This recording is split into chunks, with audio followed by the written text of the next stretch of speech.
ఇది క్రిస్టల్ క్లియర్గా ఒక వ్యాలిడ్ రీజన్ కనపడుతుంది.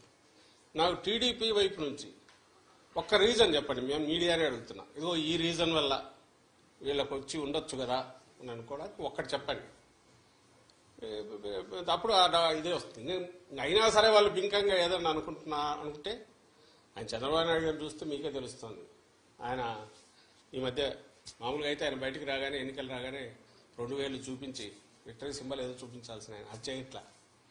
ఆయనకు డౌట్ వాళ్ళకు తెలుస్తోంది. It is well return on the wall.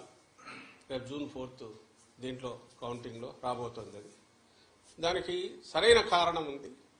Oh serious politics చేసే లీడర్కు జనం అభిమానిస్తారు, ఆదరిస్తారు, హక్కున చేర్చుకుంటారు అనే నమ్మకం ఈ ఎన్నికల్లో కలుగుతుందని మేము భావిస్తాం. సార్, మీరు మొదటి నుంచి చెప్తున్నట్టే పల్నాడు జిల్లాలో కావచ్చు, లేదా రాయలసీమ జిల్లాలో కొన్ని ప్రాంతాల అల్లర్ల పైన కేంద్ర ఎన్నికల సంఘం సీరియస్ అయింది. మీరు మొదటి పోలీసులు పాత్ర ఇందులో ఉందని చాలా క్లియర్గా చెప్తున్నారు. కేంద్ర ఎన్నికల సంఘం వారి పైన కూడా వేటు వేస్తుందని ఎట్లా చూస్తారు? సార్, దానికంటే ఇప్పుడు పురంధేశ్వరి గారు కూడా కొంతమంది అధికారులు మార్చుకున్నారు. ఎక్కడైతే అధికారులు మార్చిన దగ్గర ఇటువంటి ఘటనలన్నీ కూడా దాన్ని ఎలా చూస్తారు? ఇప్పుడు మీరే గమనిస్తే ఈరోజు చూశాను, నాకు ఈనాడు బ్యానర్ హెడ్ ఐ థింక్ సరిగ్గా లాస్ట్ మంత్ ఎప్పుడైతే అందరినీ బదిలీ చేసినప్పుడు లేదా వాళ్ళ మీద యాక్షన్ తీసుకోవాలని చేసి బదిలీ చేసి మార్చినప్పుడు ఎస్పీలు కానీ కలెక్టర్లను కానీ ఈడ్చి పారేసిన ఈసీ అని ఒక పెద్ద బ్యానర్ హెడ్డింగ్ పెట్టి వేశారు. ఆ రోజు నుంచి చెప్తున్నాం, ఈ పురంధేశ్వరో ఇంకోరో మాకు ఇదిగో ఈ కంప్లైంట్లు ఉన్నాయని అపోజిషన్ రాయడంలో తప్పేం లేదు. కానీ ఎవరిని పెట్టాలని కూడా వాళ్ళే సజెస్ట్ చేశారు. ఎప్పుడైతే కూటమి ఫామ్ అయిందో అప్పుడే చంద్రబాబు నాయుడు గారికి ఫ్రీ హ్యాండ్ ఇచ్చినారేమో అని అనిపిస్తుంది పై నుంచి.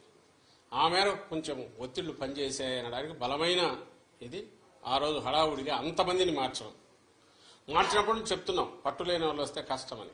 ఆఖరకు పోలింగ్ తర్వాత జరిగిన హింస చూస్తే అది ఎంత కరెక్ట్ అనేది అర్థమవుతుంది. ఈరోజు మళ్ళీ వాళ్ళు అదే పెడుతున్నారు. పాయింట్ వచ్చి ఎక్కడైతే ఉన్న అధికారులు వాళ్ళు కదిలించి రకరకాల కారణాలు చూపి చేయించుకున్నారో అక్కడే ఇవి జరగడం అంటే వాళ్ళు పెడితే మరి వీళ్ళు ఏజెంట్ల కింద పనిచేస్తారు కదా అని అనుకుంటే ఈ మాత్రం ఇది కూడా జరిగేది కాదు ప్రికాషన్ తీసుకుంటే. కానీ అట్లీస్ట్ ఇప్పటికైనా మేలు. ఇప్పుడు రియలైజ్ కావాల్సింది కానీ ప్రజలు కూడా గమనించాల్సింది ఏంటంటే ఆ రోజు అధికారులు తప్పించి ఎవరైతే తెచ్చుకున్నారో వీళ్ళుండగా జరగడం అంటే అది ఈసీ ఫెయిల్యూరు ప్లస్ టీడీపీ కుట్రపూరితంగా చేసింది అని రెండైతే అవగాహన అర్థమవుతుంది కదా.